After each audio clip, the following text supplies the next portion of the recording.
Bueno,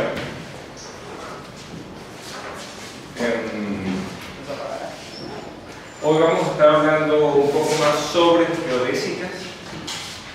Digamos, hay cosas interesantes que decir sobre la manera en que uno estudia el movimiento en un espacio determinado. Las ecuaciones de la geodésica, digamos, ya hablamos que su nombre se ajusta bastante bien a los escenarios donde tenemos restricciones de movimiento, donde hay alguna curvatura, y también a los escenarios donde el espacio es plano. Básicamente una geodésica es una trayectoria, una geodésica es una trayectoria que resuelve la ecuación de las geodésicas,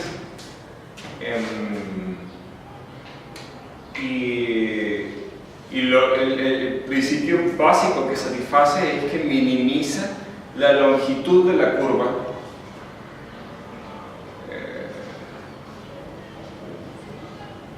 Digamos, y pudiesen estarse tomando en cuenta consideraciones como por ejemplo,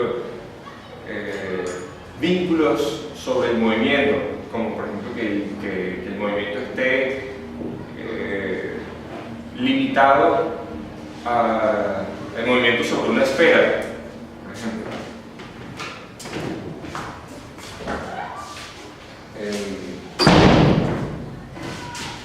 Entonces básicamente son las curvas de distancia mínima entre dos puntos, si se trata de un espacio, o entre dos eventos, si se trata de un espacio-tiempo.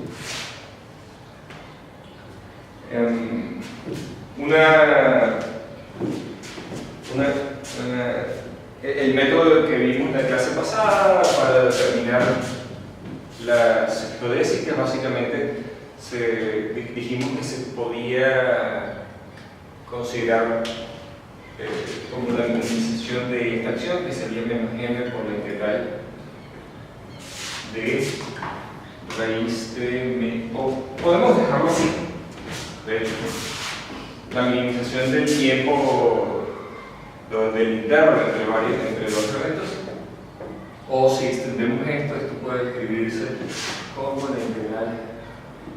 Ahora, tomando en cuenta al estado como el intervalo de tiempo entre dos eventos, podemos reparametrizarlo utilizando un parámetro Lagrange, por ejemplo, y escribiendo esto directamente como x.nu por nu, y derivada los puntos aquí voy a sustituirlo por derivadas con respecto a lambda. Si uno utiliza esto, una característica interesante de esta acción es que uno puede sustituir lambda por cualquier otro parámetro. Uno podría decir, qué sé yo, puede sustituir lambda por lambda de tau.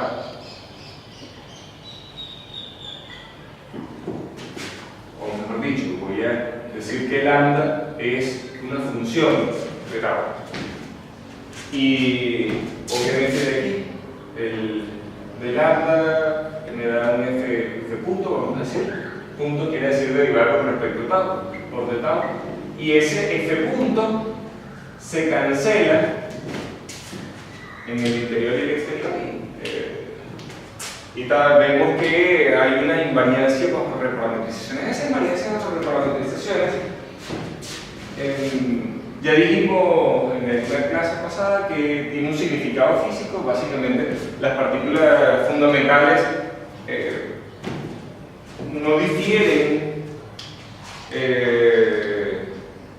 de sí mismas en un momento u otro. Entonces prácticamente pudiéramos decir que no tiene ningún sentido decir que el tiempo ha transcurrido para ellas. Ellas no tienen una banderita que diga pasaron 3 segundos o pasaron 10. No tiene una etiqueta que permita determinar cuánto tiempo les ha transcurrido, sino que tienen varias etiquetas, qué sé yo, la carga, el spin, pero pocas otras cosas. La masa, por supuesto. Bueno, está. Hoy vamos a empezar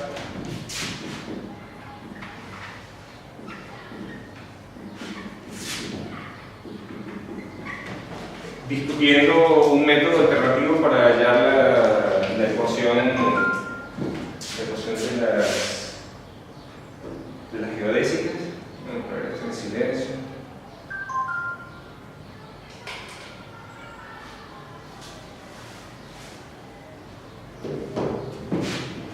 Sí, en este método alternativo vamos, para diferenciar claramente este método del original, vamos a plantearnos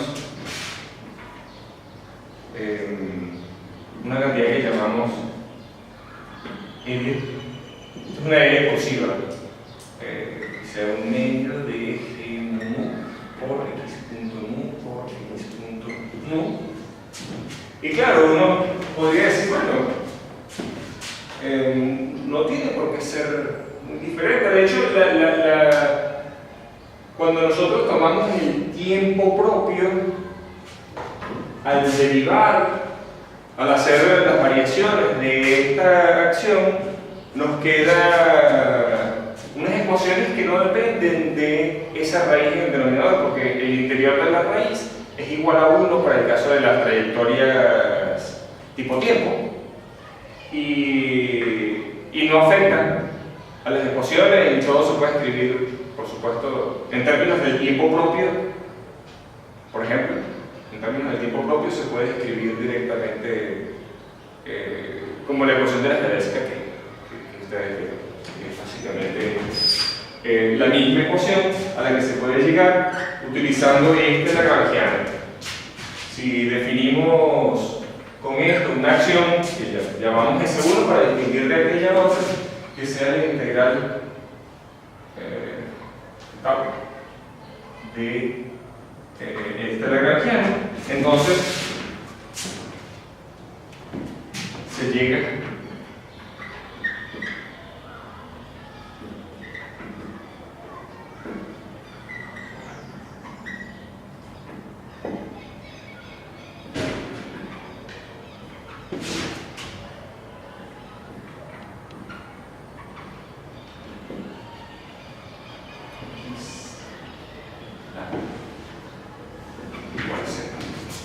esto si el tiempo propio, si se utiliza como parámetro del tiempo propio acá.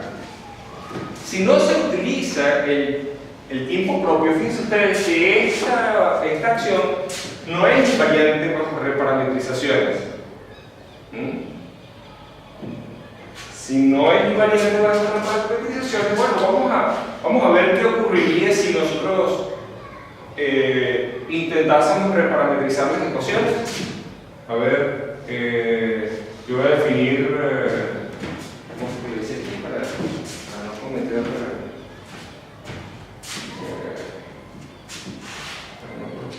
errores, uno podría decir, ok, voy a definir un sigma que sea igual a f de tau. Entonces, vamos a ver qué sería la derivada con respecto a sigma dos veces de x mu. Esto sería la derivada con respecto a sigma de, bueno, aquí utilizaríamos de tau entre de sigma por de tau de x mu, ¿verdad? Siguiendo la regla de cadenas. Pero la función que tenemos es sigma como función de tau, que es esa función f. Entonces, podemos pasar este de tau al denominador. Son derivadas totales, ¿no? Aquí no, si fuesen derivadas parciales yo no puedo hacer eso, pero como son derivadas totales, entonces puedo pasar este de tau al denominador del denominador y aquí tendría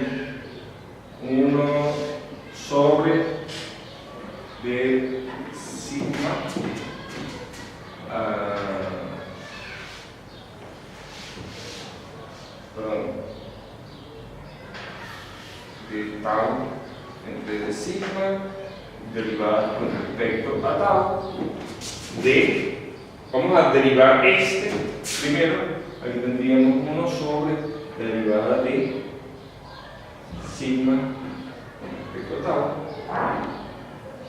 Esta es la función que nosotros podríamos determinar, sería f' o f punto por derivada de x con respecto a tau. Más, y ahora por supuesto cuando la derivada pega acá, tendríamos de tau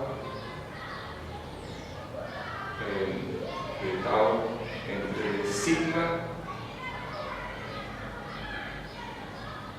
al cuadrado por dx mu derivada segunda con respecto a tau 2 veces.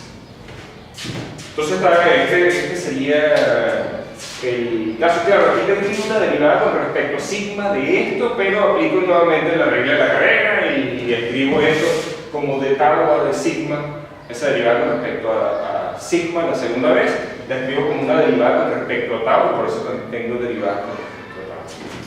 Acá. Pero me sale este otro término.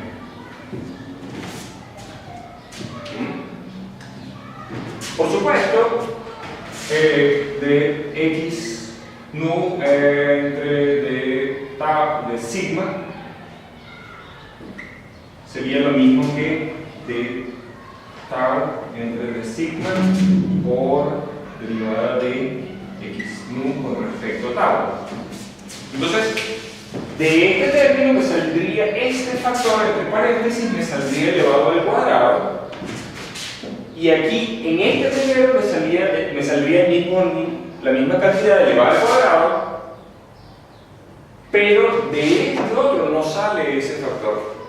Bueno, de todas maneras, este término sería completamente no estándar. Esto sería derivada con respecto a sigma 2 veces de x mu más gamma mu lambda derivada con respecto a sigma de x mu derivada con respecto a sigma de x lambda. Esto sería, primero que nada, este término de tau entre de sigma por derivada con respecto a tau de 1 sobre derivada con respecto a tau de sigma.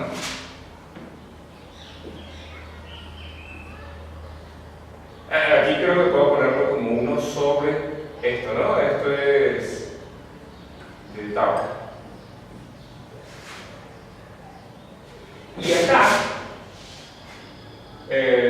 ahora pongo este término más de tau entre de sigma elevado al cuadrado por este factor y por supuesto por este otro factor, porque aquí sale ese mismo término. Entonces tengo derivada con respecto a tau 2 veces de x mu más gamma mu lambda derivada con respecto a tau de x mu derivada con respecto a tau de x lambda. Y esto es 0.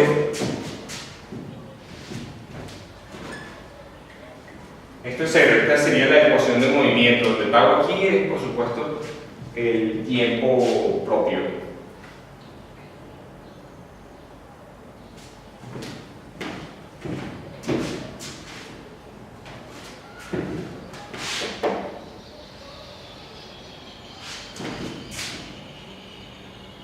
Básicamente lo que yo estoy observando es que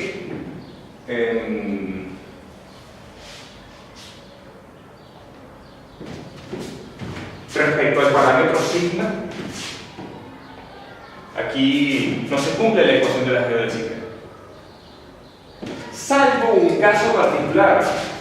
Si sigma es igual, qué sé yo, a una constante por tau más b, entonces esta derivada se hace constante Esta derivada es una constante y la derivada de la constante es 0. A esto es lo que se le llamaría una parametrización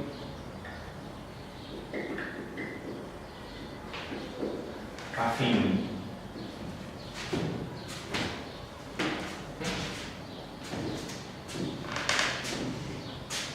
Entonces, esta ecuación es invariante solamente bajo reparametrizaciones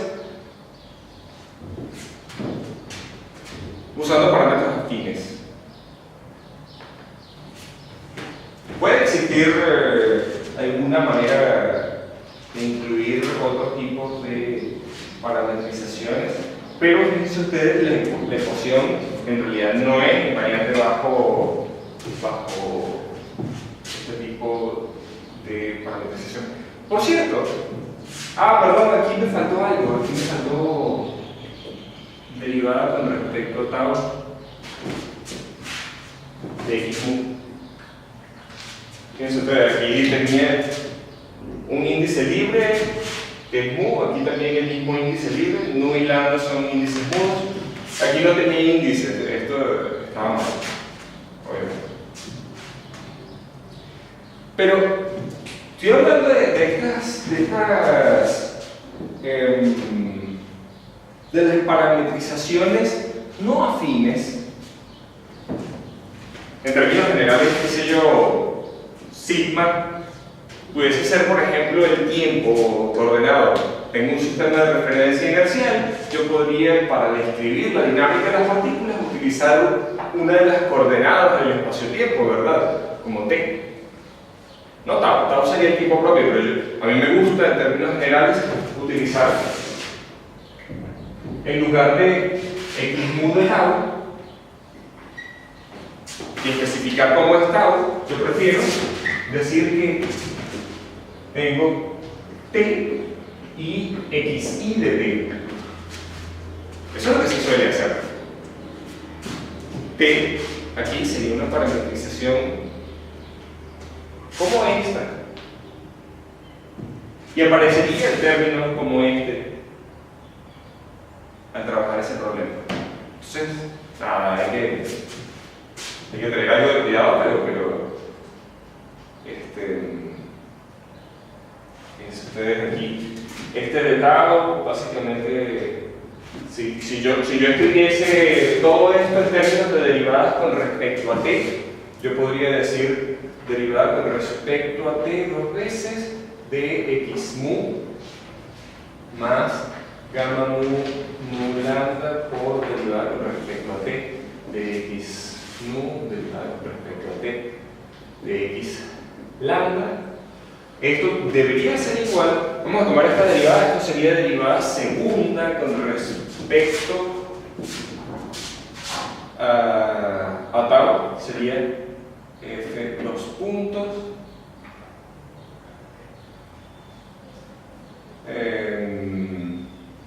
entre f punto al cuadrado por derivada con respecto a t de x mu. Por supuesto, aquí hay que utilizar nuevamente el cambio, hay que sustituir a tau por la inversa de la parametrización.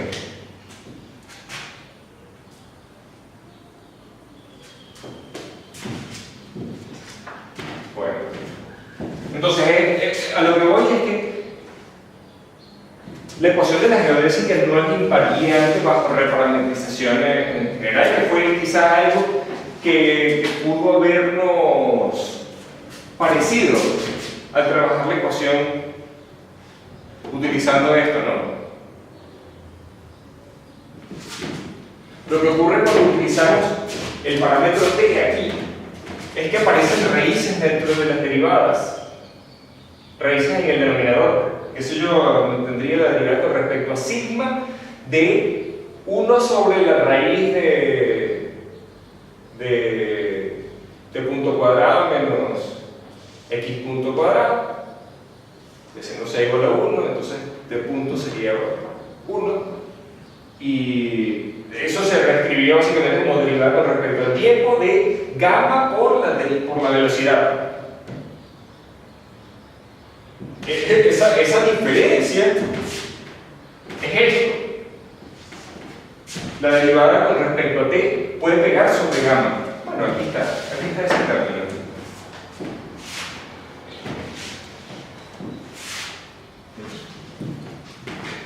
Bueno. ¿Qué sería f menos 1 de sigma, no? Esta es la inversa de la función inversa. No, aquí puse t porque es el parámetro que estoy usando. Aquí dije, qué sé yo, sigma es el parámetro de x.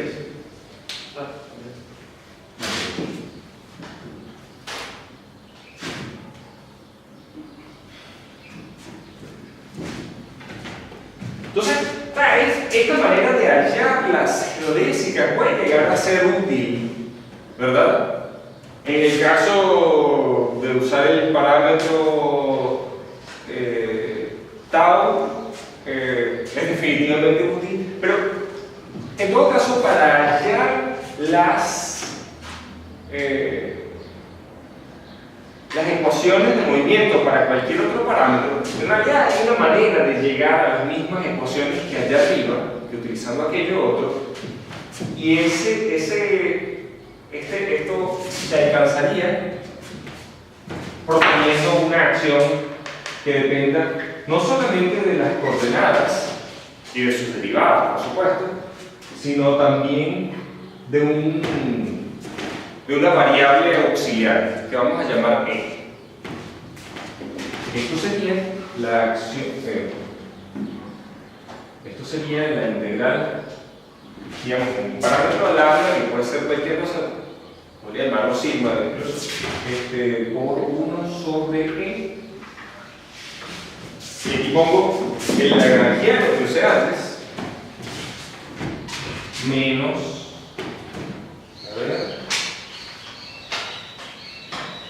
menos 1/2 de la masa al cuadrado por e. Y e es un parámetro, perdón, es una variable auxiliar que depende de lambda, ¿no? ¿Qué pasa cuando yo hago variaciones respecto a e? Bueno, cuando yo hago variaciones de la acción respecto a e, ¿cómo se hacen estas variaciones? Bueno, esto no va a dar otra cosa que las derivadas parciales de todo lo que está dentro del paréntesis, dentro de la integral, con respecto a e, porque no hay derivadas con respecto al tiempo de e. Entonces, o derivadas respecto al lambda de e. Entonces, la derivada funcional, la derivada de esta integral con respecto a la función e, que es la manera en que se calculan las ecuaciones de Euler-Lagrange, tendría que dar algo así como menos 1. Vamos a escribirlo como la derivada parcial respecto a e de lambda de lo que está en el paréntesis de aquí arriba, y esto no es más que menos 1 sobre e cuadrado por el lagrangiano menos m cuadrado por, bueno, así queda, perdón, entre 2.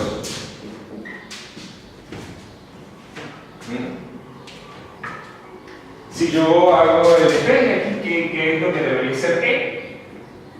Debe ser entonces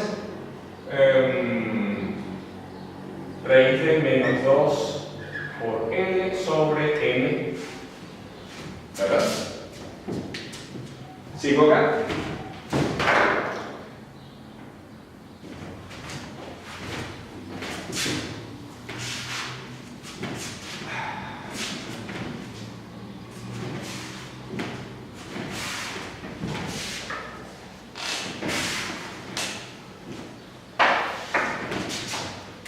Y entonces yo podría sustituir la acción que depende de x y e, pero puedo sustituir en el valor de e igual a raíz de menos 2L sobre M.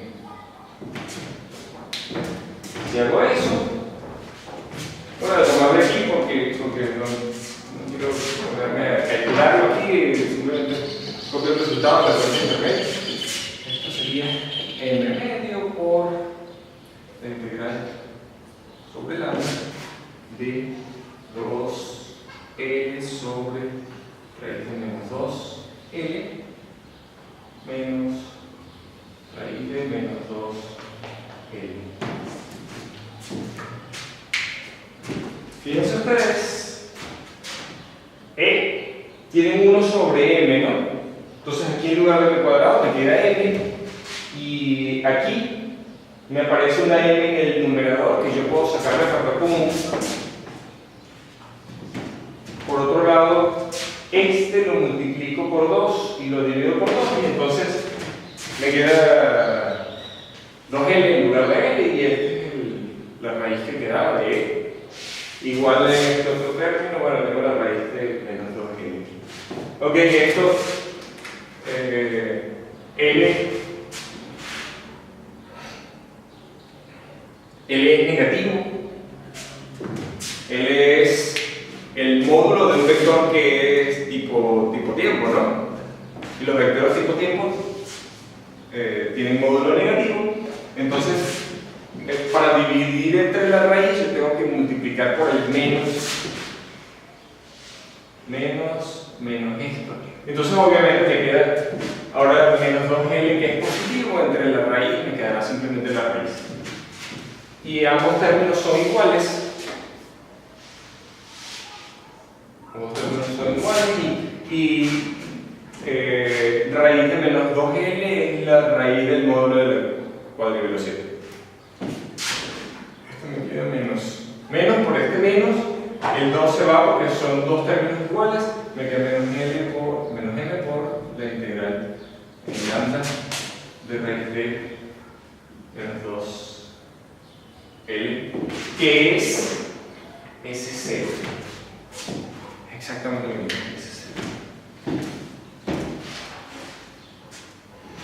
S0.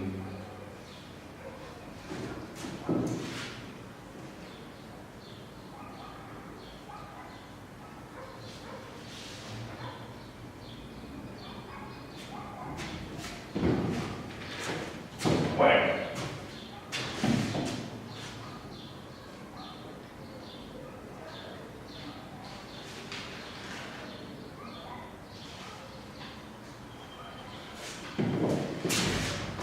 esta es una derivación alternativa. Nosotros vamos a utilizarla en adelante. ¿Sí? Pero tiene una ventaja clara. Tiene una ventaja clara sobre S0. Porque es que S0 puede describir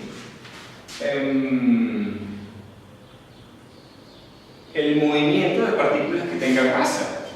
Si la masa es igual a 0, ¿cómo son las trayectorias? No tenemos una representación que sea invariante bajo reparametrizaciones de un funcional que produzca las trayectorias de los objetos, de las partículas que tienen masa 0, como los fotones. Entonces esa acción, esta, no sirve. Pero esta sí. ¿Dónde estamos? Esta sí. Ponen masa 0 igual a acá. Y ese término les desaparece y les queda esta otra acción que también es invariante bajo reparametrizaciones. Aunque aquí hay un truquito que hay que tomar en cuenta, que es que la cantidad actúa como si fuese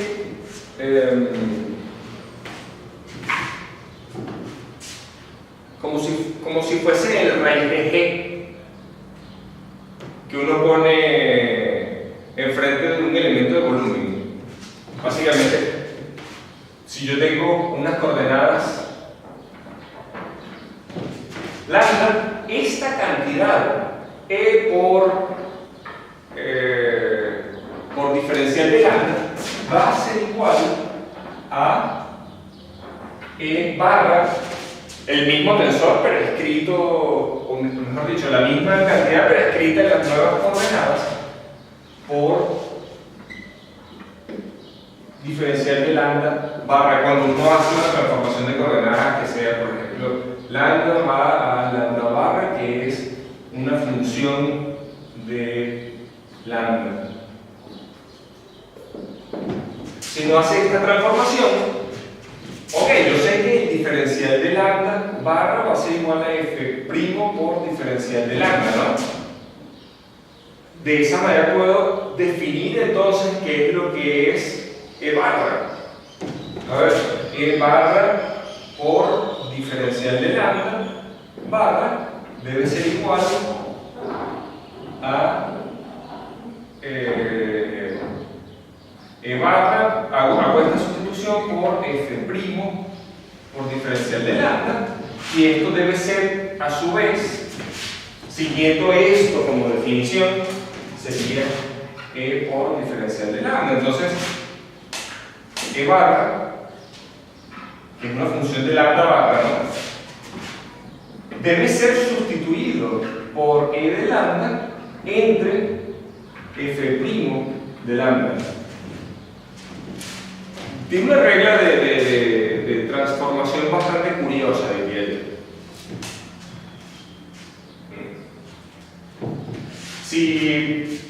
Si hacemos esto en cada uno de estos términos, aquí hay un diferencial de lambda en el denominador, ¿no?, pero elevado al cuadrado. Y aquí, fíjense ustedes, si multiplicamos, a ver, este término sería invariante. De por sí es claro que lo definí de manera que fuese invariante, pero en este otro término, si yo multiplico en el numerador por E y en el denominador por E, el diferencial de lambda que aparece cuadrado en el denominador aparece escrito de manera invariante, y este diferencial de lambda por E también es invariante. Entonces este E efectivamente actúa como lo hace el raíz de G. Bien. Es decir, es una variable auxiliar que se utiliza precisamente para poder establecer la invariancia bajo estas reparametrizaciones en la línea.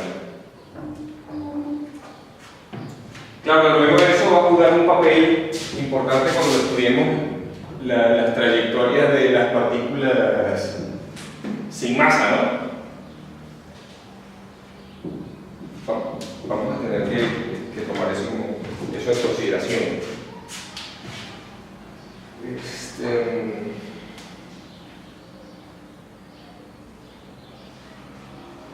Bueno, otra cosa, digamos, que nos queda de haber encontrado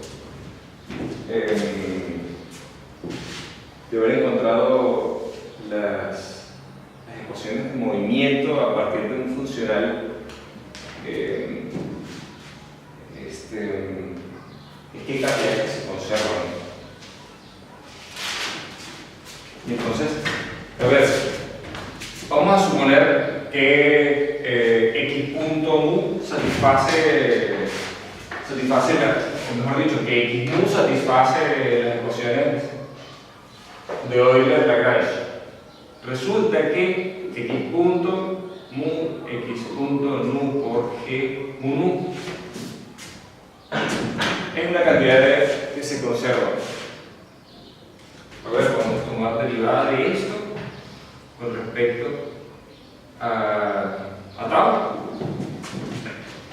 Y el resultado, bueno, por supuesto, la derivada puede pegar en cualquiera de los dos términos, pero como resultado lo que tendremos será que mu mu por x punto mu, aquí me saldrá un 2, y aquí me aparecerá x punto nu más, tiene un punto nu, más gamma nu capa lambda por x punto capa x punto lambda. Como x es una trayectoria geodésica, entonces esto será igual a 0.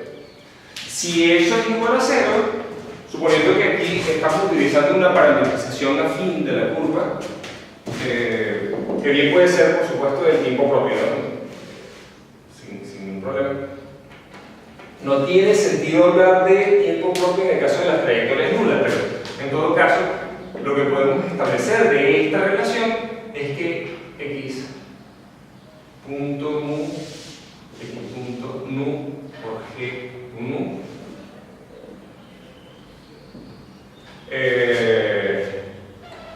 va a ser una constante que puede ser positiva, negativa o cero.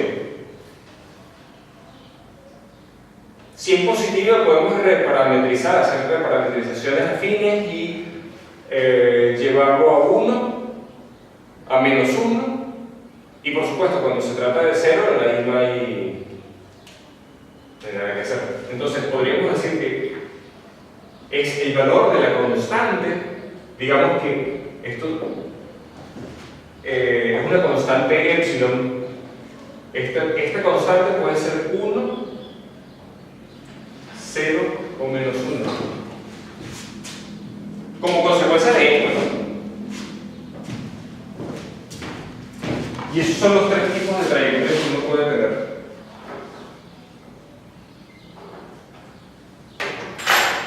Por cierto, las trayectorias tipo espacio no necesariamente tienen por qué ser trayectorias de partículas, ¿no? En todo caso puede representar la curva de camino mínimo. Qué sé yo, uno pudiese estar considerando una sección tiempo constante. Bueno, ¿cuál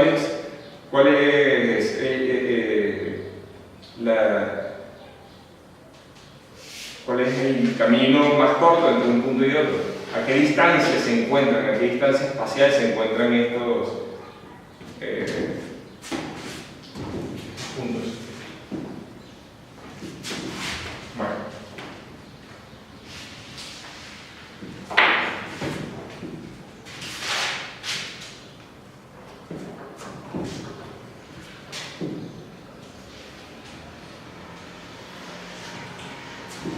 A ver, ejemplos en geodésicas.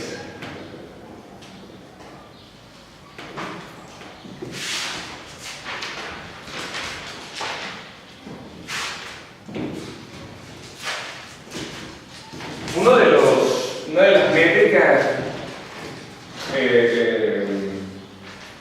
más sencillas que podríamos considerar pudiese ser, por ejemplo, la métrica plana, pero en coordenadas polares. D cuadrado es igual a dr cuadrado más r cuadrado por d θ cuadrado.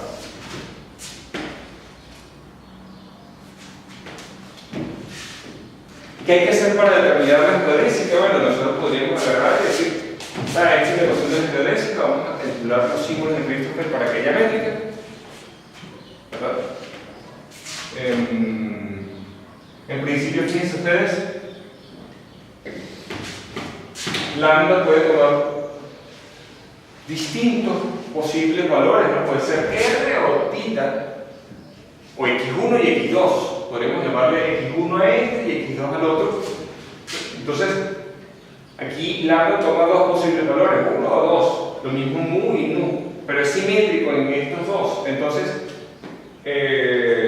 bueno, sin contar la simetría, uno pudiera ver, lambda tiene componentes 1 y 2, esto sería 2 por los dos posibles valores de mu por los dos posibles valores de nu. Esto tiene 8 componentes.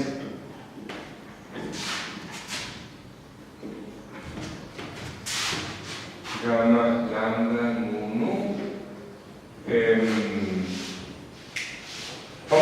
Vamos a calcularlo utilizando una cantidad auxiliar que vamos a definir como gamma lambda mu nu con índices abajo, y esto está definido por la métrica lambda kappa por gamma kappa mu nu. Así lo definimos. Ojo, estamos bajando el índice hacia la derecha. Recuerden que la posición de los índices es importante, la posición en la horizontal, para poder identificar los distintos, o distinguir los distintos, las distintas componentes. Ya veremos luego que uno puede subir y bajar índices, pero digamos, todavía no hablaremos de eso. De todas maneras, importante aquí que consideremos que el índice que está arriba se baja hacia la izquierda de los otros dos. Esto resulta ser igual a un medio de parcial g más parcial g menos parcial g. Y los índices deben ser añadidos a esta expresión de manera que sea simétrico en mu nu. Y bueno, el lambda es el otro índice. Entonces, mu nu, mu nu. Y aquí, lambda, lambda, lambda. Entonces, ¿qué posibles valores podemos considerar? A ver, gamma R.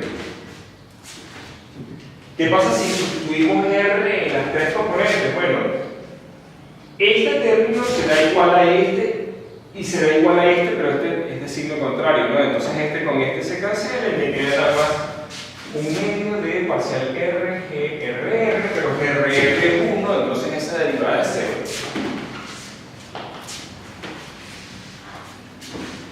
Ya tenemos una menos, ya de 8 nos queda 7.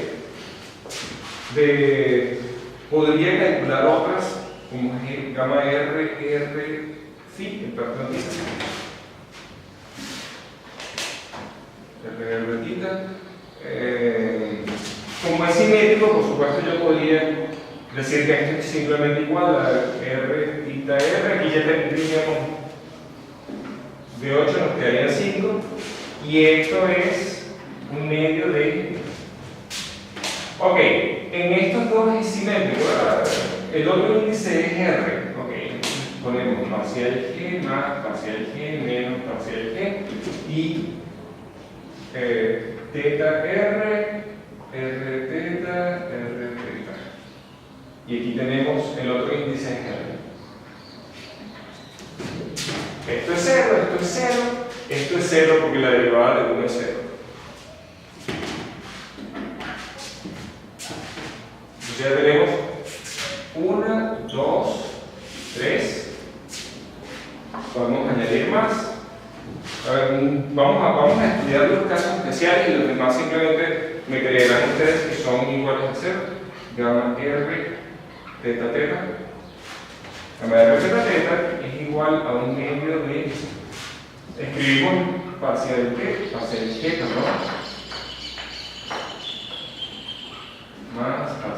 G menos parcial G. Y ponemos los índices, esto sería teta, teta, teta, teta, teta, teta. Y el otro índice es R. Esto sí es distinto a 0, este es 0 porque la métrica es diagonal. Pero este es la derivada con respecto a R de R cuadrado, eso sería 2R. Y con el menos me queda menos R. El primero que es distinto de 0.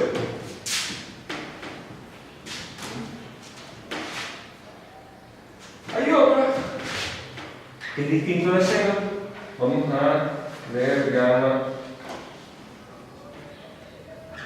phi R es igual a gamma phi R phi, que es un medio de parcial G más parcial G menos parcial G. Entonces ahora ya no era phi, era teta.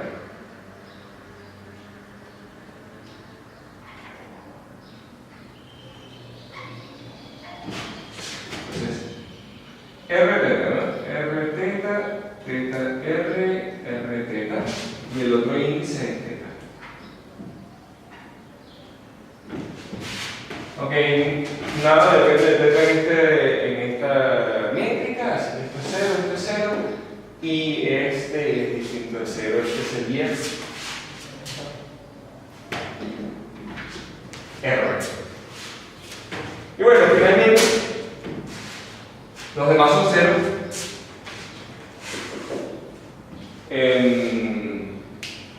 Vamos a escribir los demás. A ver, aquí tenemos 1, 2, 3, 4, 5, 6. Faltan 2.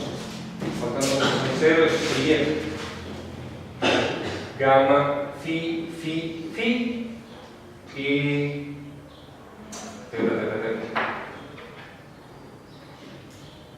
Y.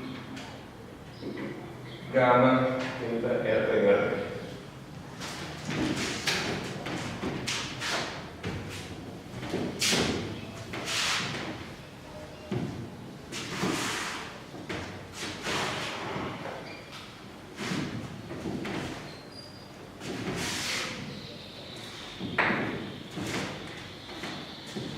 Ahora recuerden que esto fue una herramienta, que este gamma con los 3 índices abajo fue una herramienta que yo utilicé para calcular cómo eran los símbolos. Estos no son símbolos de Christopher, son mezclas de símbolos de Christopher con la métrica. Yo le bajé los índices.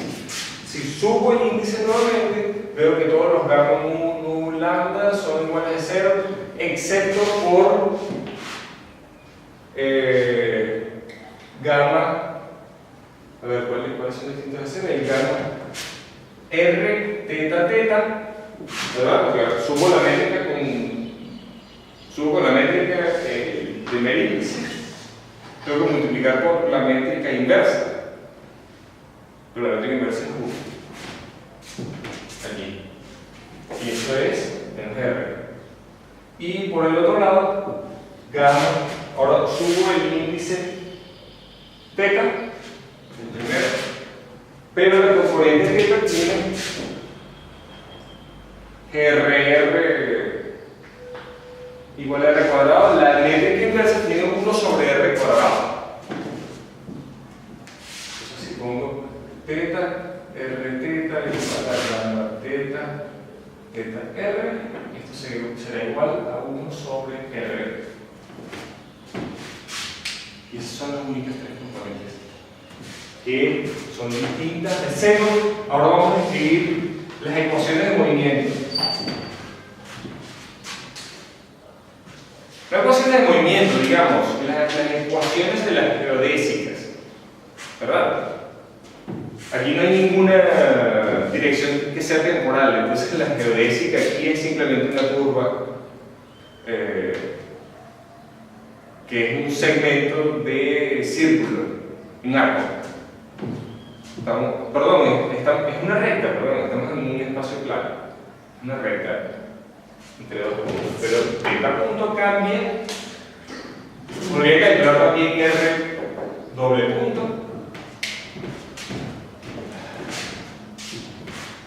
y a esto hay que sumar gamma.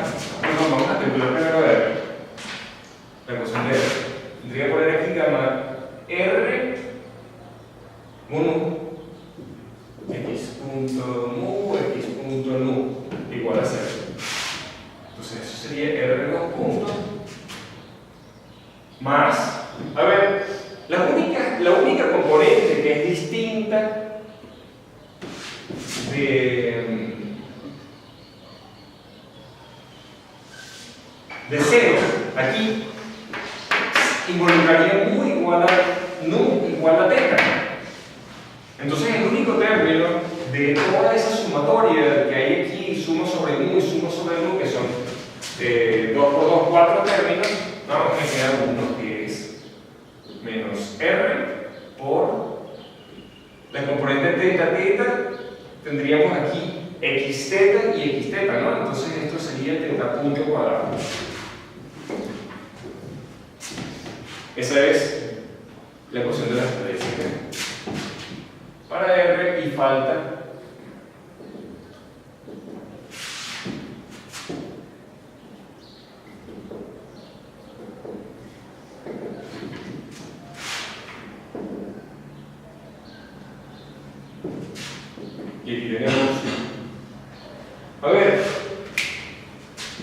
esto sería gamma teta R teta más gamma teta R, porque son iguales los dos, por R punto teta punto, ¿cierto?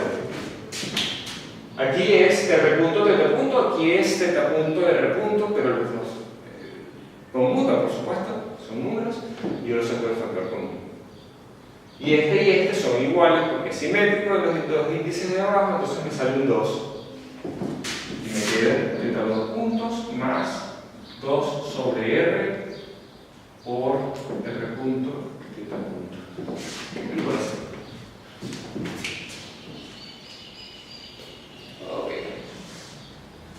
Interesante aquí es que, a ver, si yo multiplico toda la ecuación por R cuadrado,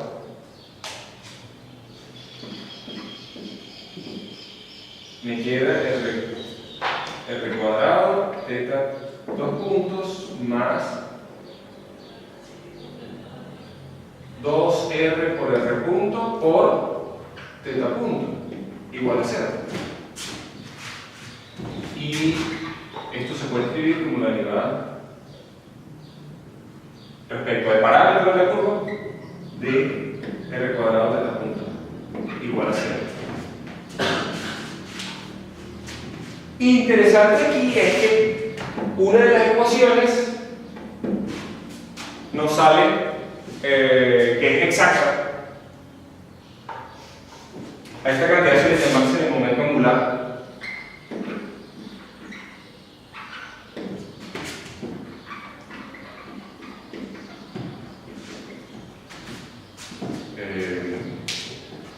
Cuando estudiamos el movimiento sobre un plano, ¿no?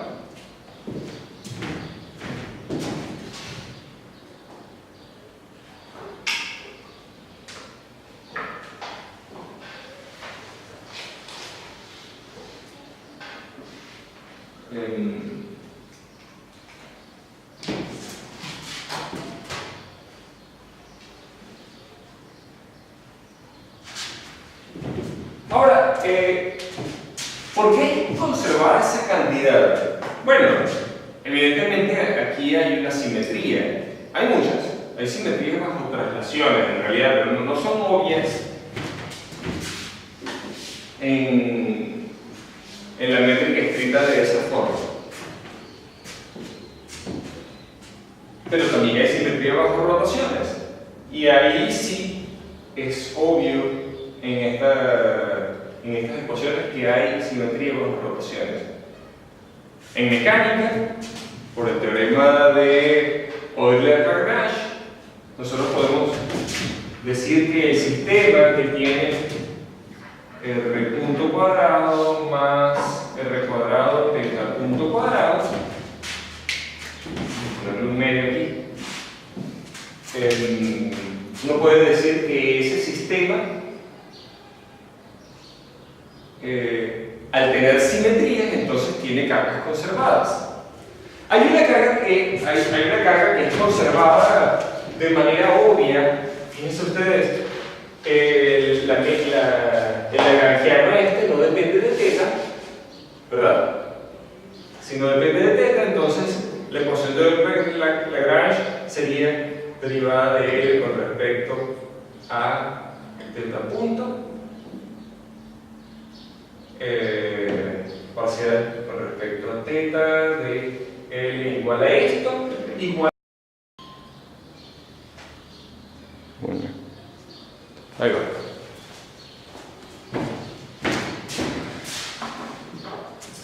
Ok, entonces,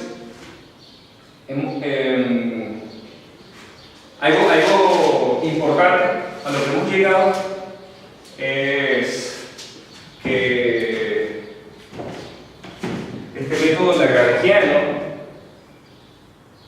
puede servirnos para estudiar las cargas conservadas.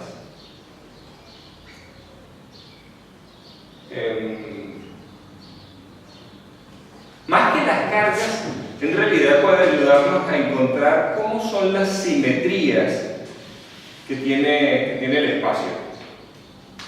Sí, vamos a hablar un poquito más sobre eso. Pero, a ver, aquí antes de pasar a eso, vamos a estudiar otro ejemplo.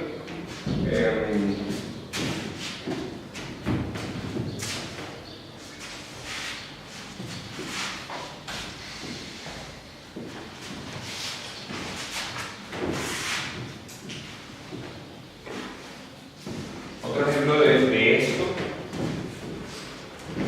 sería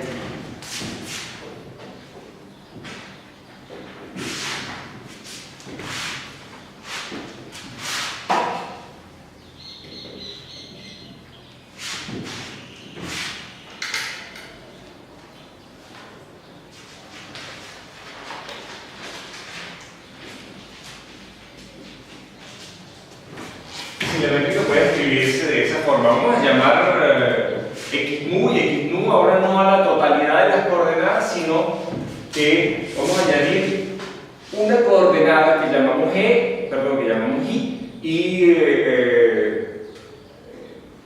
y por supuesto la métrica en su totalidad tendría una componente i, también unas componentes ix, pero esas son 0. La componente i sería 1, ¿verdad? i sería 1, las componentes g y mu serían 0. Y bueno, estamos, digamos, a través de esa fijación estamos imponiendo un cierto tipo de simetría sobre la letra.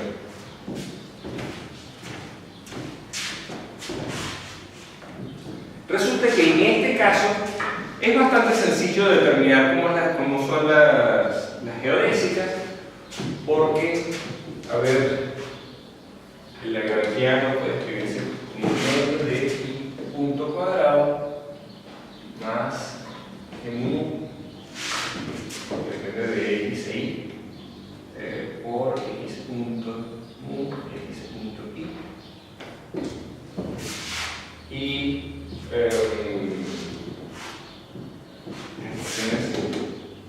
serían considerando las ecuaciones de Euler y Lagrange directamente y no calculando los símbolos de Christoffel.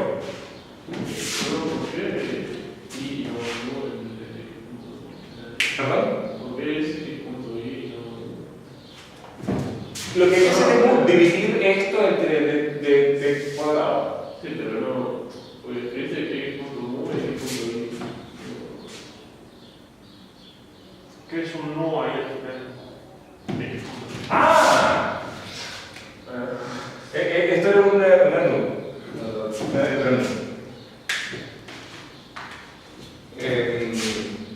Básicamente, la ecuación de Euler-Lagrange para esto es obviamente la derivada con respecto al tiempo de i, ¿verdad? La aceleración, digamos, por ejemplo. Y después tenemos un término que es un potencial que depende de u. Entonces vamos a tener simplemente derivadas con potencial que depende de i. Entonces vamos a tener aquí un término adicional que es una derivada, entonces me faltaría menos un medio de g1 derivado con respecto a i por x punto mu, x punto nu. En principio esta derivada tiene sobre todo lo demás, pero obviamente estas cantidades son independientes de i, entonces la derivada termina cayendo solamente sobre g, ¿no? Eso hace uno cuando deriva funciones de varias variables, no considera las variables independientes, entonces esto sería independiente de i. Y adicionalmente, ahí por eso se quedó. estas son las ecuaciones de movimiento, entonces derivada con respecto a tau de la derivada con respecto a i punto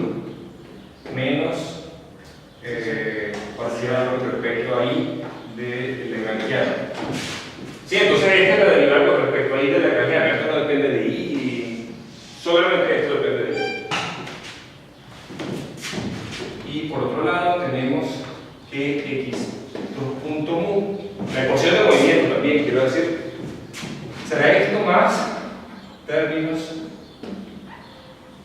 que dependen de proporcionales a x punto mu. Sí, estos términos vienen de acá, derivadas con respecto a x mu, etc. Pero la única dependencia en x está aquí en esta métrica y la única puede existir términos donde aparezca x punto mu por y punto.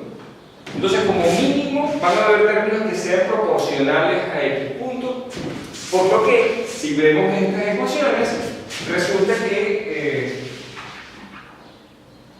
hay unas geodésicas que son bastante obvias.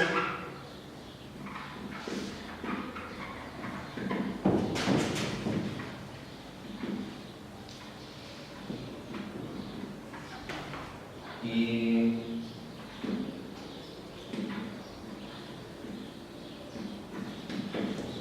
x mu igual a constante. Si yo hago x mu igual a constante, entonces estos términos son 0, ¿verdad? La derivada con respecto a x es 0. Me queda y2 punto igual a 0. Esto lo resuelve. Y si x es constante, esto es 0 y esto es 0, y se satisface la otra ecuación.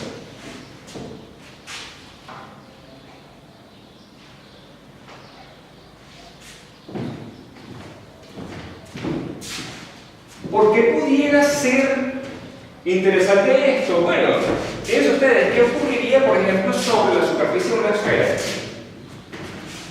Sobre la superficie de una esfera,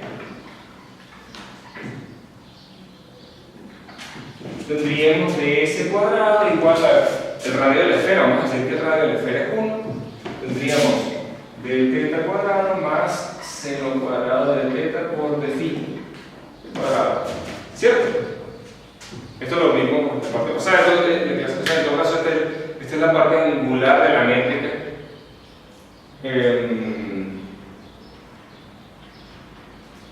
Fíjense ustedes.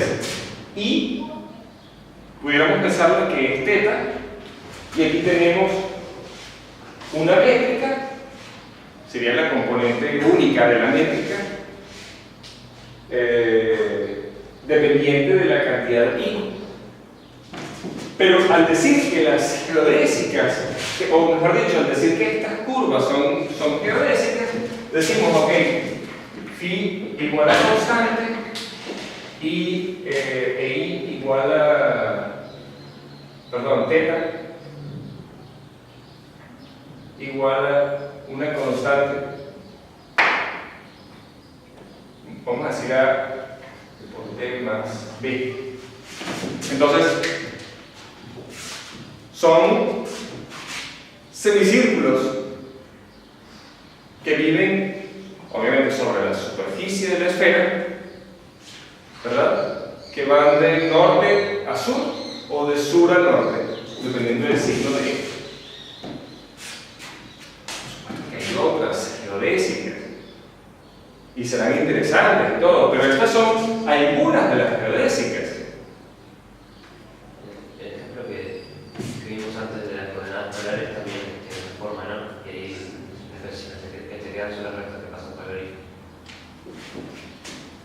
Las rectas que pasan por el origen son geodésicas también. Otro caso que quizá es más interesante aún es uno que estudiaremos dentro de unas cuantas clases en cosmología.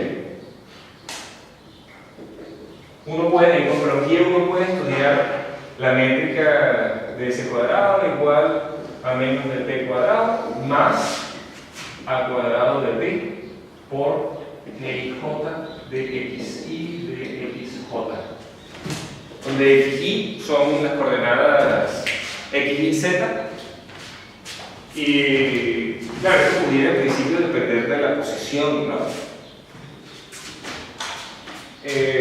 Pero si si la derivada con respecto al tiempo viene de esta forma, esta misma conclusión aplica. T igual a A por K más B. Es la solución para T aquí. Y xi igual a constante. Esto son geodésicas.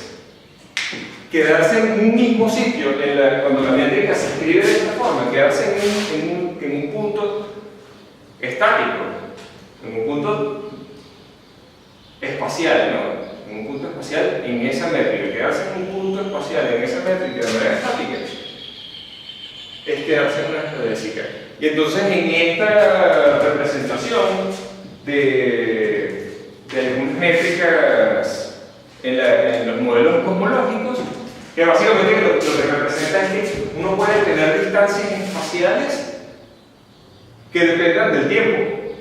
En el tiempo las distancias pudiesen aumentar o disminuir. Eso,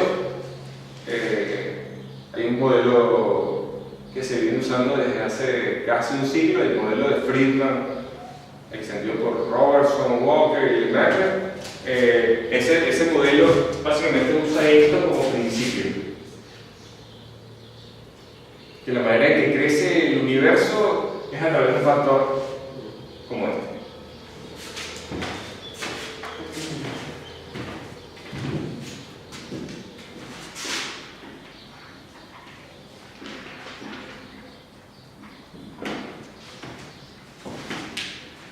¿Qué sería entonces la particularidad de este sistema de coordenadas en que el universo puede escribirse en esas coordenadas? Bueno, que los puntos espaciales representan sistemas de referencia donde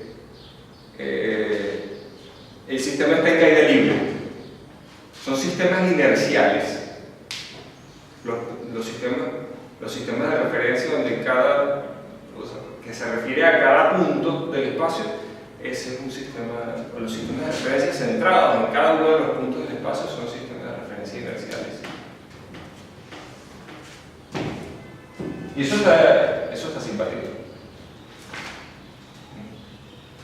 Que uno esté en un punto y no se acelere hacia los demás lados. Bueno, eso nos da una comprensión al menos de qué es lo que ocurre en alguna representación del universo usando esa métrica, por ejemplo. Ok.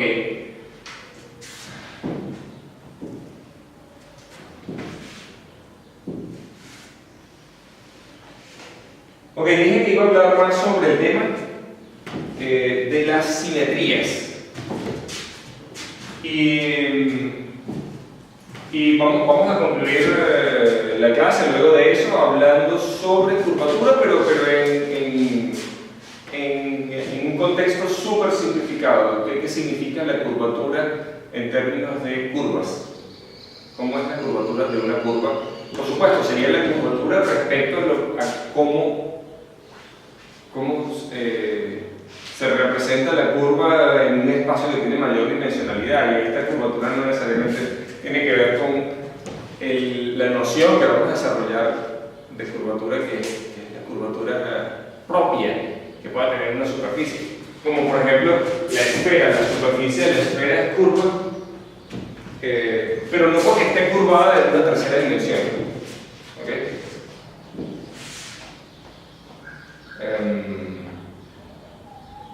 Entonces, ese es el plan. Ok, entonces vamos a hablar un poco más sobre las cantidades conservadas. Y específicamente sobre las simetrías.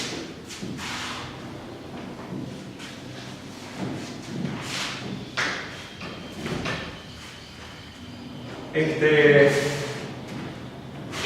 tema en particular de las simetrías va a ser muy relevante en el futuro, porque una de las cosas que tienen las ecuaciones de Einstein es que son en extremo difíciles.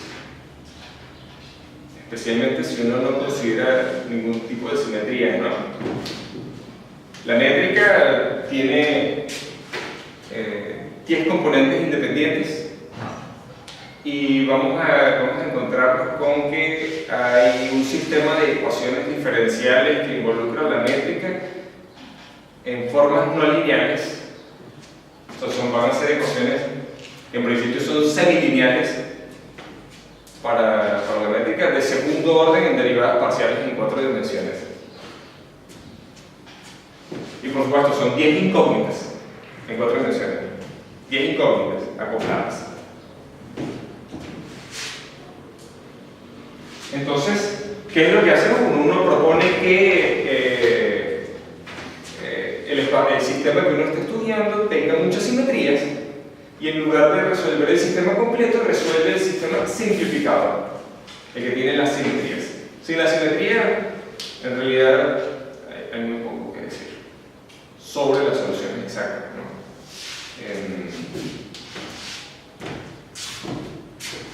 Puede que numéricamente haya habido algún avance en ese aspecto y creo que es lo que ha estado haciendo la gente al hacer simulaciones numéricas, por ejemplo, de la colisión de agujeros negros. Pero son cuentas numéricas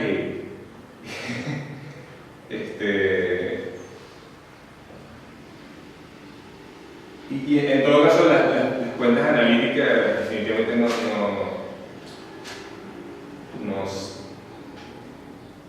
serán fáciles de entender sin la simetría. Por eso la relevancia de esto que vamos a plantear ahora. Ahora,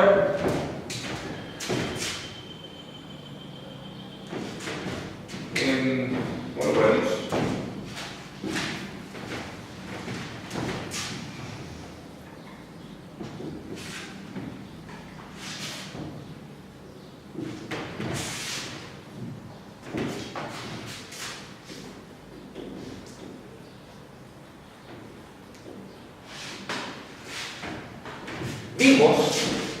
vimos que si la derivada con respecto a alguna coordenada, digamos, la derivada con respecto a y,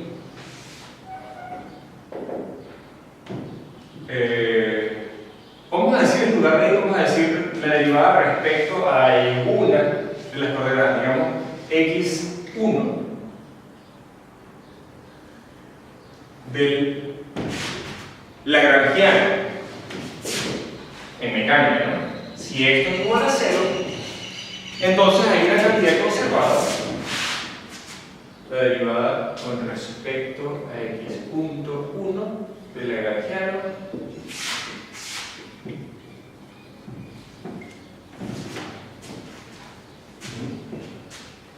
pero ¿qué es lo que estamos diciendo propiamente respecto a esa dependencia? Fíjense ustedes, básicamente si no depende de esa coordenada, lo que nosotros podemos hacer es decir que x mu, las coordenadas del espacio que estamos considerando,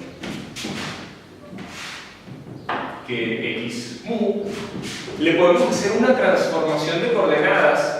Vamos a considerar las transformaciones de coordenadas infinitesimales, a ver.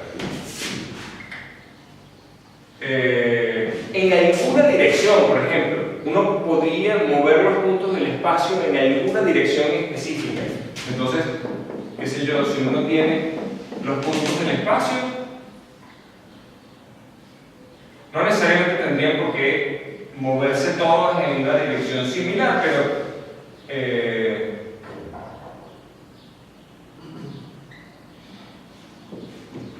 si movemos los puntos del espacio siguiendo, qué sé yo, las trayectorias, por ejemplo, de un campo vectorial, ¿verdad?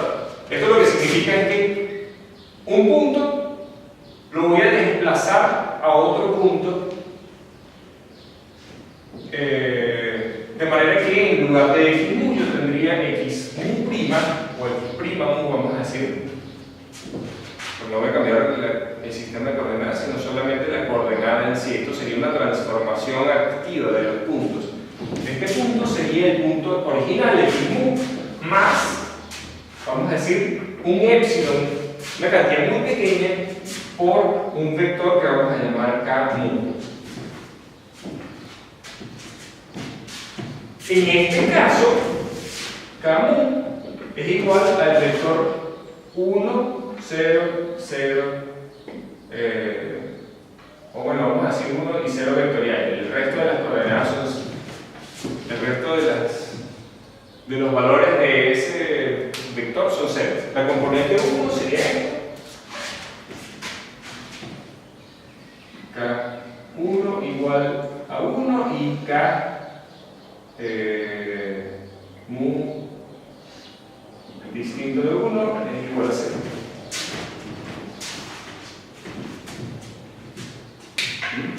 Eso serían las componentes de un campo vectorial. En este caso,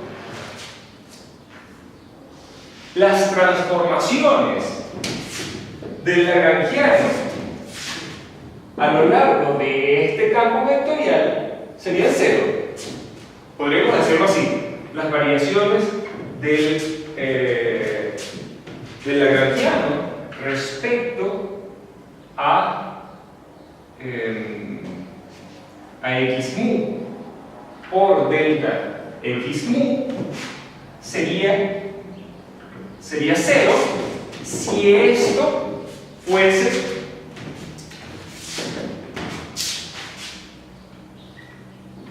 definido de esta forma, de delta de x mu igual a epsilon por k mu. ¿Verdad? Entonces fíjense ustedes aquí. Bueno, esto sería derivada derivada con respecto a x mu por el vector k mu, que en este caso particular definí como 1 si, o sea, las componentes de ese vector la definí como 1 si mu es 1 y 0 si mu es distinto de 1. Entonces aquí lo único que me va a quedar va a ser epsilon por parcial L respecto a x mu. Y por supuesto estoy considerando el punto de vista lagrangiano, donde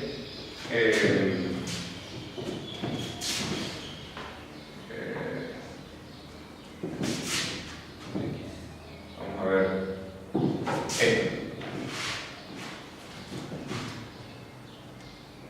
El cambio del lagrangiano respecto a x mu sería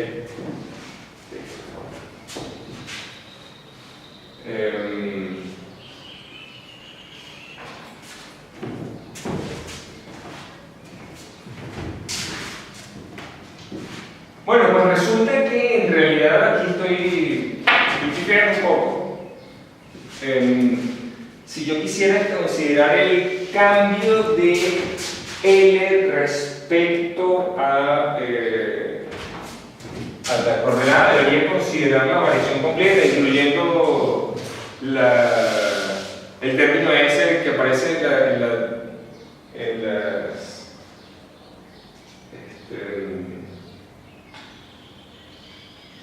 ecuaciones de Euler-Lagrange, básicamente.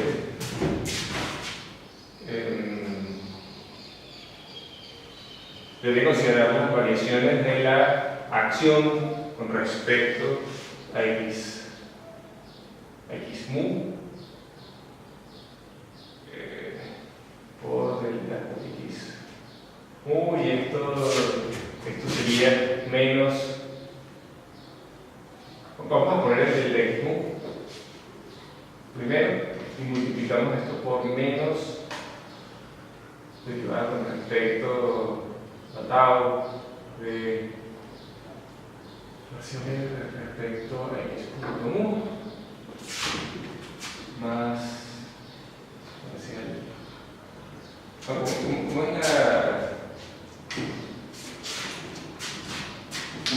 el cambio aquí? No, esto sería obviamente 0, ¿no?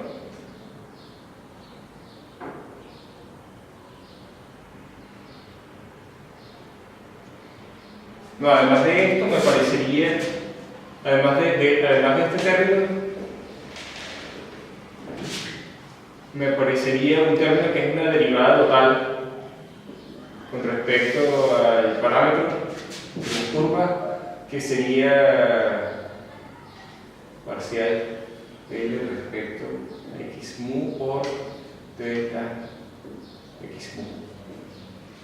Entonces está, esto es 0 y este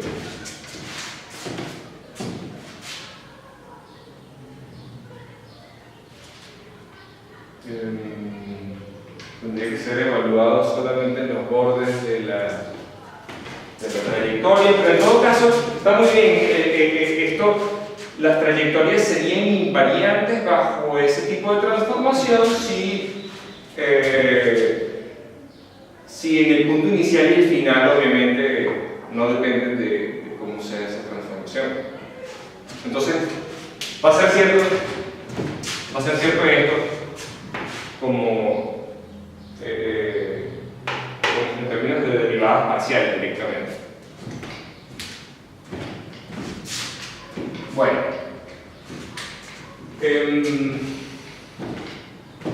ahora, ¿cuáles son las simetrías propiamente de una acción? Bueno, algunas de las simetrías de la acción estarán asociadas a las simetrías del lagrangiano. Habrá otras simetrías de la acción que sean debidas a que aparece una derivada total, ¿verdad? Entonces,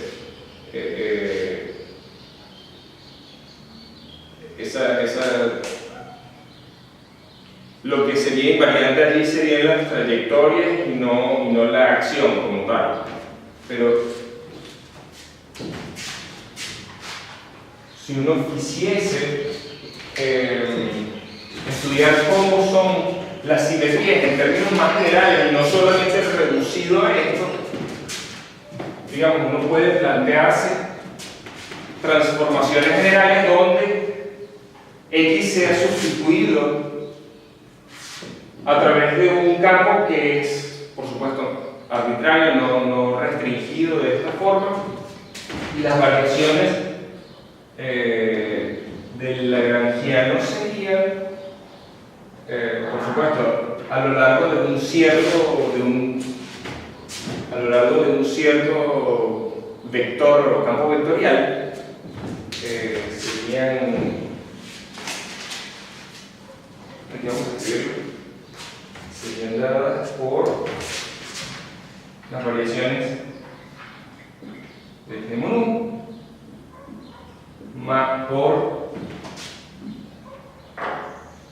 vamos a ponerle por x punto mu, x punto nu, más, por supuesto aquí ahora tendríamos que hacer las variaciones de las derivadas también, entonces tendríamos el mu nu por la variación respecto a k de x punto mu por x punto nu más un medio de x mu nu por x punto mu por la variación en cierta dirección de x punto mu. Y si yo hago esto, primero que nada tendría que ver qué es lo que es la variación de x punto nu.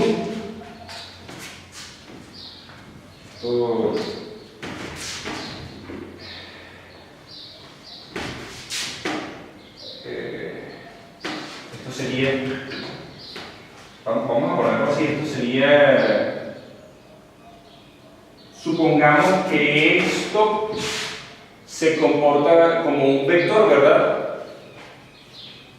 Si esto se comporta como un vector, entonces depende, en principio, de la... Ah, no, así lo vamos a hacer. Esto es derivada con respecto a tau de la variación de k de x nu. Y esta variación la definimos de esta manera como epsilon por k mu. El epsilon lo estamos poniendo porque queremos queremos hacer transformaciones infinitesimales. En todo caso, pudiéramos considerar campos vectoriales K que fuesen infinitesimales ellos mismos, entonces no haría falta poner el épsilon. Dejémoslo quieto, que sean finitos los K y hacemos épsilon infinitesimal para no entrar en conflictos con ninguna cuenta. Y entonces nos queda épsilon por la derivada con respecto al tau de K nu. Y eso se resuelve con una regla de la cadena. Este vector K es dependiente de la posición, y entonces esto se escribe como epsilon por x punto lambda, digamos, por derivada con respecto a lambda de K nu. ¿Ok? Entonces vamos a sustituir eso aquí, acá, y bueno, nos queda ver cómo es la variación de G1. Esto en principio son funciones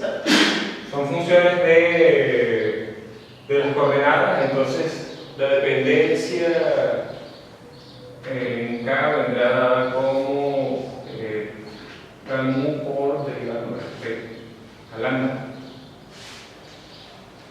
por derivada con respecto a lambda de G1.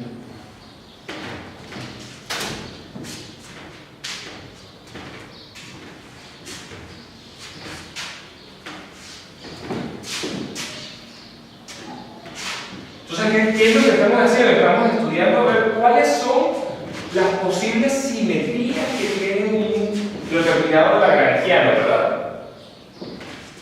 Pero eso, por supuesto, va a responder a si la métrica tiene esas simetrías. Si la métrica no tiene esas simetrías, entonces el lagrangiano no va a tener las simetrías, y por lo tanto, lo que estamos estudiando como tal son las simetrías de la métrica. Las simetrías de la métrica se les llaman isometrías.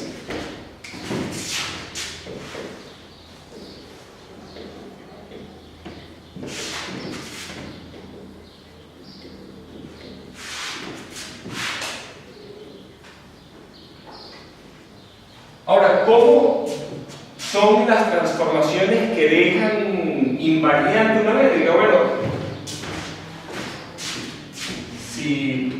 si la transformación deja, esto es una variación, deja invariante ese lagrangiano, ¿verdad? Y esto es epsilon entre 2, voy a sacar el epsilon que aparece en todos los términos, y voy a sacar el 1 que me aparece también en todos los términos, y voy a sacar x punto mu, x punto nu, que me aparece en todos los términos. Claro, tengo en algunas ocasiones que cambiar el índice, sustituirlo por otro, etc. Tengo que hacer manipulaciones de ese estilo, pero lo que me queda es K lambda por derivada lambda de G1 más parcial K por G más parcial K por G. Y vamos a escribirlo hace rato. K por parcial G más parcial K por G más parcial K por G. Aquí tengo lambda, tengo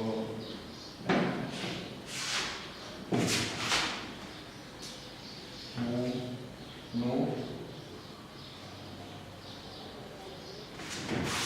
y tengo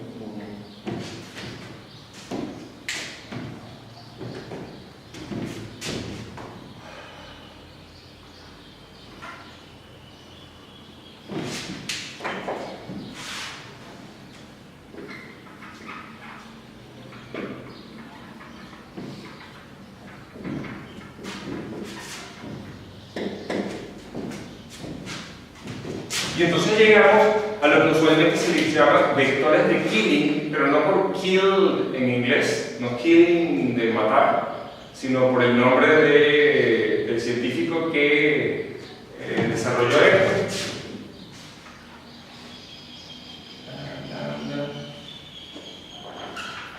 Los vectores de Killing satisfacen para una métrica que son vectores que generan transformaciones que dejan invariante la métrica. Esa es por definición lo que es un vector de Killing.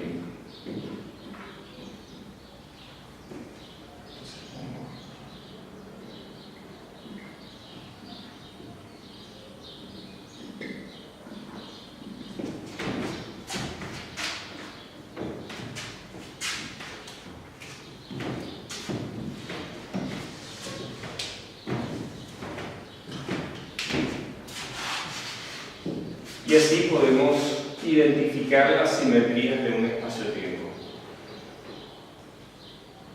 Por ejemplo, otra de las simetrías que aparecería sobre el movimiento sobre una esfera, ¿verdad? Sería, vimos que las rotaciones alrededor de un eje, alrededor del eje Z, son simetrías, ¿verdad? Porque la métrica no depende de phi. Pero también hay otras rotaciones alrededor de otro eje y de otro eje, porque es una esfera. Si tú la rotas a lo largo de cualquier dirección o combinación de las direcciones estas, va a quedar invariante. Esas simetrías aparecerían ahí.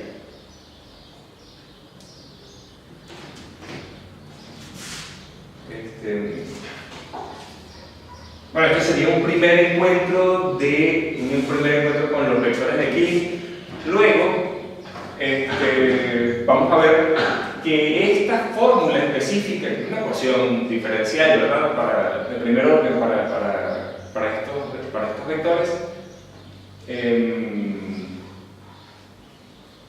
luego veremos que esta ecuación en realidad está asociada a algo que llaman derivada también. Esto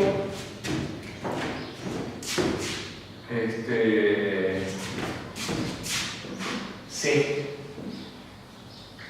escribe como, se usa el símbolo de libras esterlinas, se pone el vector respecto al que estamos derivando y se pone la métrica aquí, pero en realidad las derivadas de i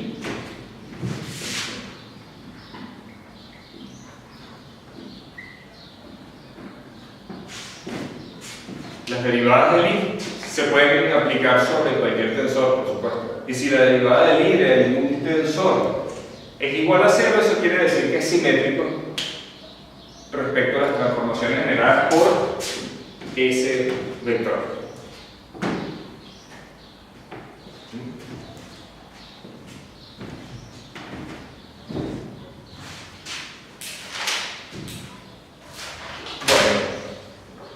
Yo no sé cómo están ustedes, si están como para un primer chapuzón hacia la curvatura, porque tenemos tiempo, tenemos 20 minutos más, pero tal vez ha sido demasiado ya.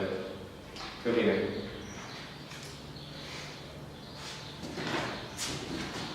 ¿Todos quieren?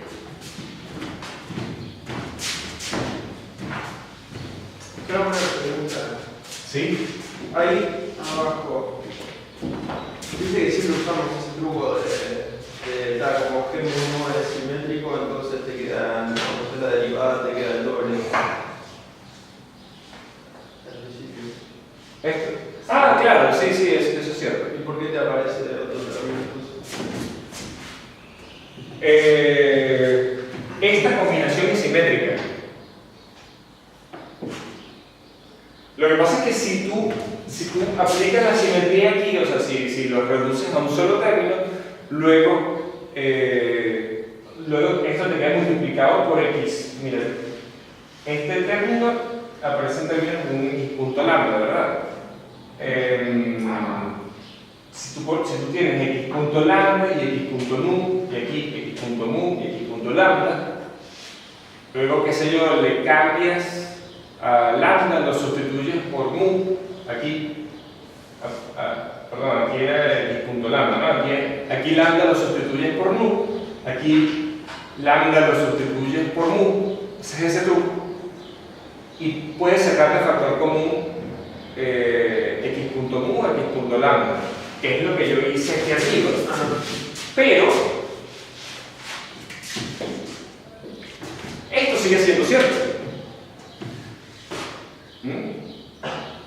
Ahora, esta ecuación no te dice nada acerca de la parte antisimétrica de este tensor. Nada más te dice algo acerca de la parte simétrica. Lo mejor que tú puedes hacer es simetrizar esto nuevamente. Quitar este 2, destachar aquel término y puedes establecer esto de manera arbitraria, perdón, de manera general. Especialmente porque estás diciendo algo sobre la parte simétrica y no sobre la parte antisimétrica. Aquí no hay nada que sea antisimétrico en los índices puros.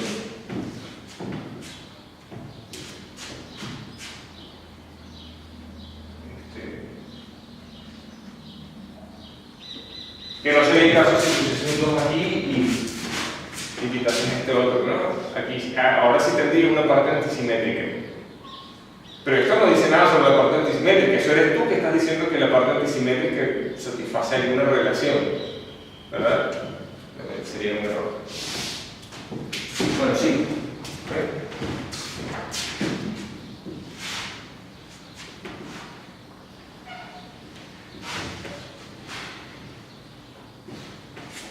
Bueno, el concepto de curvatura, digamos, nosotros lo manejamos de manera intuitiva. Nosotros decimos, por ejemplo, que alguna carretera tiene muchas curvas o que,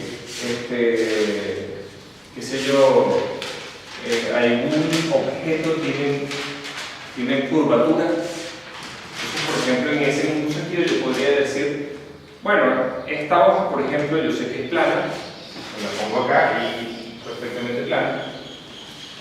Puedo, sin embargo, curvarla. Y ahora decir, esta hoja tiene curvatura. Pero ojo que, qué sé yo, unos insectos pequeñísimos que viviesen sobre la superficie de la hoja y no pudiesen saltar ni nada, seguirían viendo el mismo universo, claro. La hoja, a pesar de poderla doblar, no se curva como tal. Salvo en un sentido que haga referencia a las dimensiones externas. Entonces hay dos tipos de curvatura: la curvatura que hace referencia a las dimensiones adicionales, las dimensiones que puedan haber o en que este objeto está embebido. El caso de una curva, por ejemplo, una curva es por ejemplo, una trayectoria, que es un objeto unidimensional, puede estar curvado en distintas direcciones, en tres dimensiones, por ejemplo. Puede estar definido, qué sé yo, de esta forma. ¿Qué es lo que hacen los normalmente? Establecen cómo es el vector posición a lo largo de un parámetro. Ese parámetro caracteriza los distintos puntos de la curva y, por ejemplo, aquí pudiéramos empezar y terminar allá.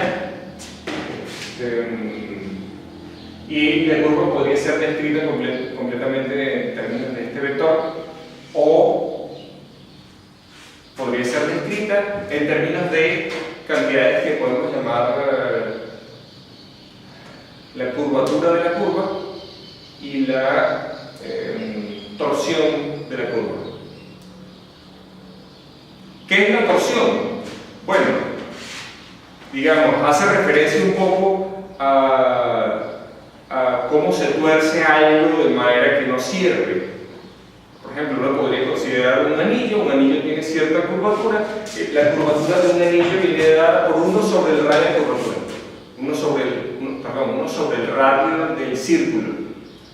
Un anillo que fuese muy grande, que sé yo, el radio de la Tierra mostraría una curvatura que sería muy pequeña, ¿verdad? Porque 1 sobre el radio sería pequeño.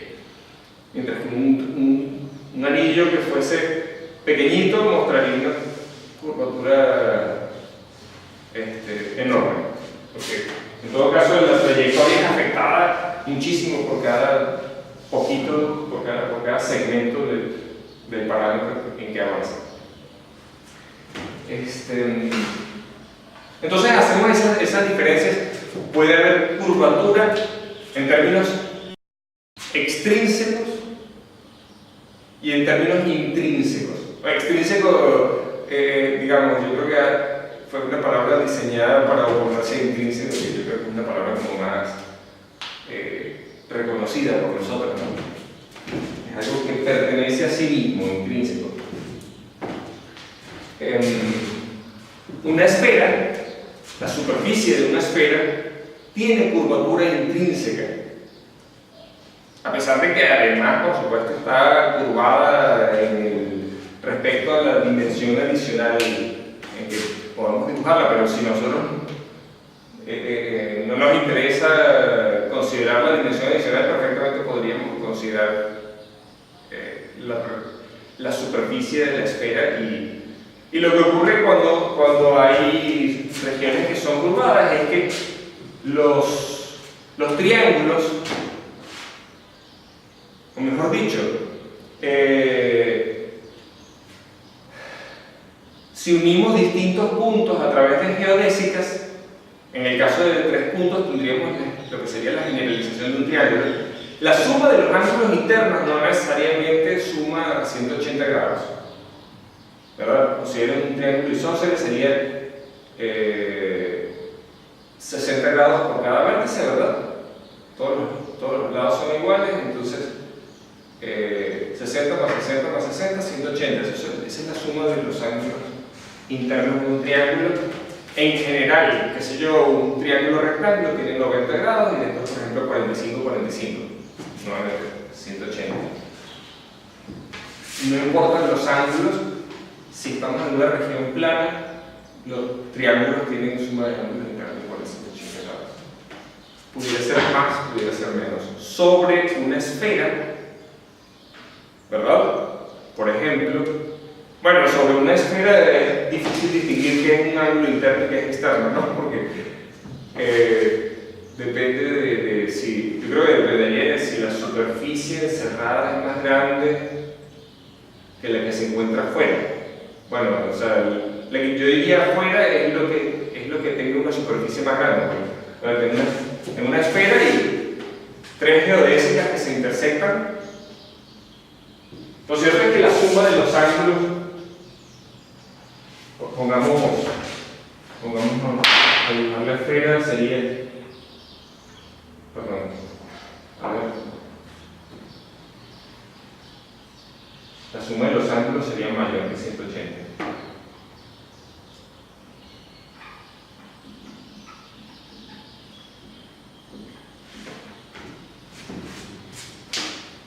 Bueno, eso tiene que ver con la curvatura intrínseca.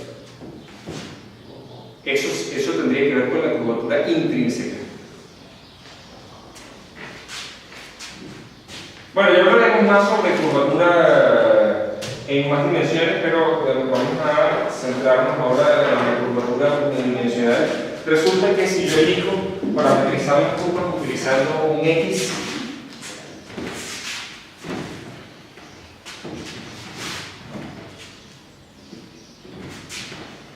a partir de un X de t, yo puedo definir el vector tangente a la curva utilizando la distancia entre 2 puntos consecutivos, voy a llamar de S igual a de X, punto de X, ¿verdad? Esto sería el de S. Entonces si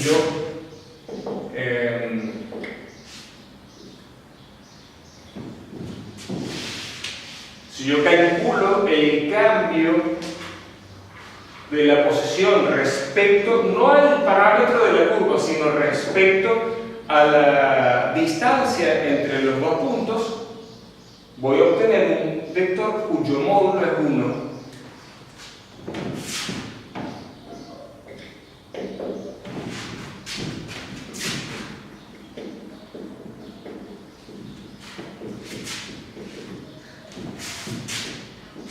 Entonces, vamos a dibujar con azul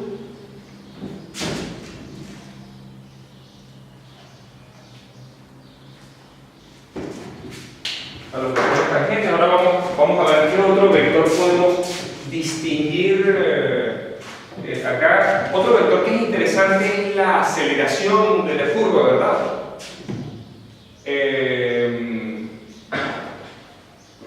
Pero la aceleración no necesariamente es en una dirección ortogonal a la curva. Entonces yo voy a construir un vector que sea ortogonal a la curva a partir de el vector tangente y la aceleración, simplemente diciendo voy a llamar a ese vector B. Y ese vector B va a ser también unitario, diciendo ¿qué es?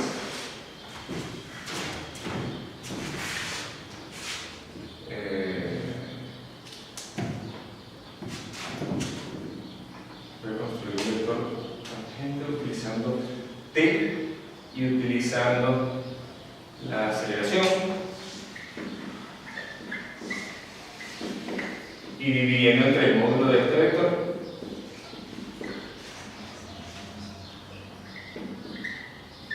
Donde X quiere decir el producto cruz, ¿no? Entonces a este vector se le llama vector binomial. Y por último, en rojo, voy a poner otro vector que apunta en la otra dirección que es ortogonal, que sería como decir la proyección de la aceleración a la dirección que es ortogonal al vector tangente, pero mejor utilizamos una versión donde utilizamos los otros dos vectores, o sea, el producto cruz entre estos dos bastaría, que sería el vector normal,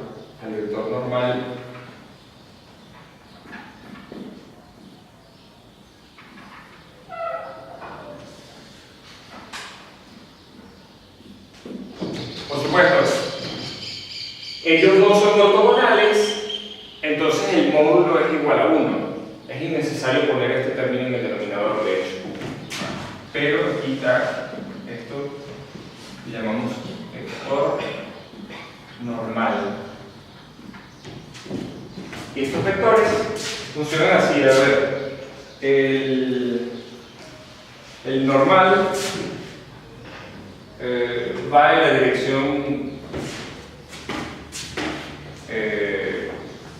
de la aceleración o en la dirección ortogonal de la velocidad, pero en la dirección en que se está acelerando, ¿no? Aquí, por ejemplo.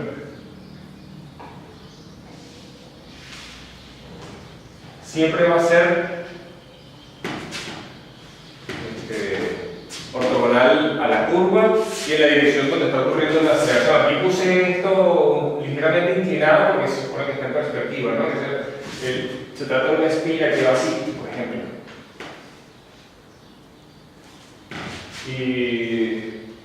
Y por último, el vector binomial sería un vector que es ortogonal a los otros dos, entonces está, de pronto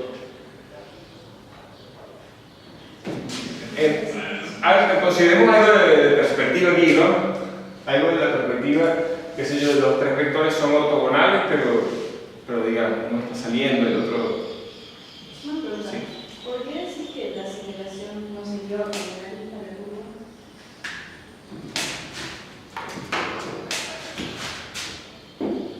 La aceleración, a ver, ¿cómo sería la aceleración? La aceleración Ah, bueno, no, tienes razón si utilizamos el parámetro S. Esto también sería el módulo 1. Pero si utilizamos un parámetro arbitrario, entonces no es cierto, porque la aceleración puede servir para aumentar la velocidad o disminuirla.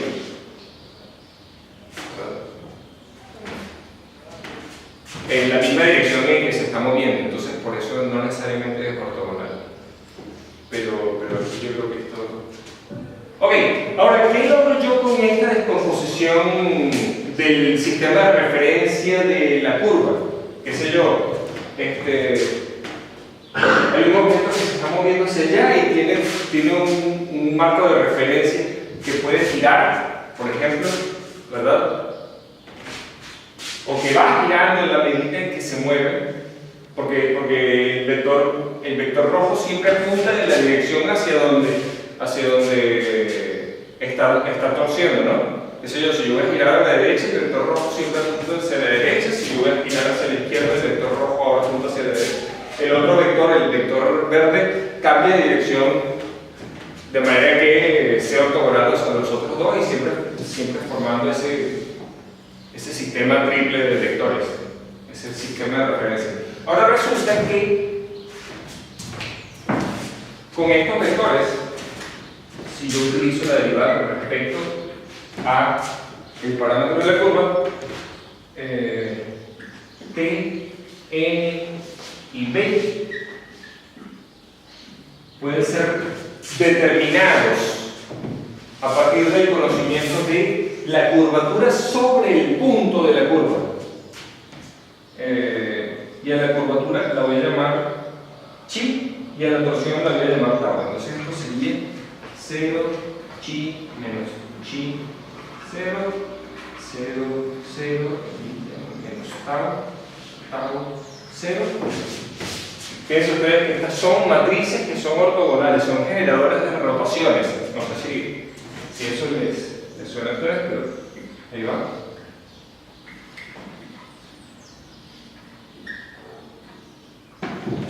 Tal vez más adelante me encuentren el sentido.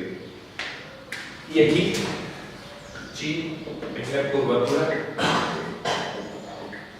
extrínseca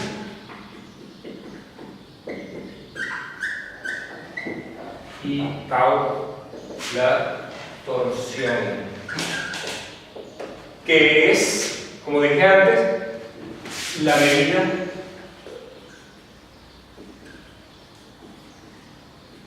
en que un círculo no cierra.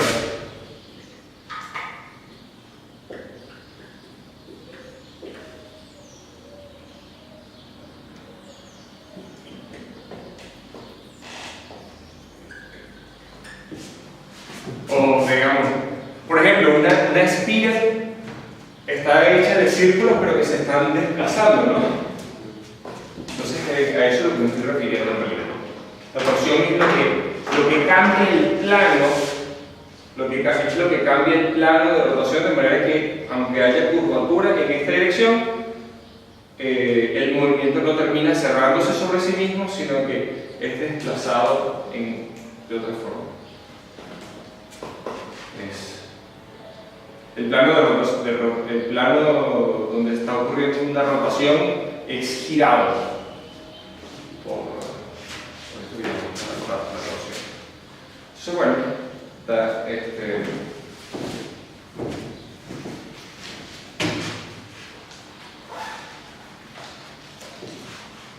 el punto de todas estas es que en lugar de especificar las tres coordenadas, uno podría decir solamente cómo es la curvatura y cómo es la torsión a lo largo del parámetro de la curva.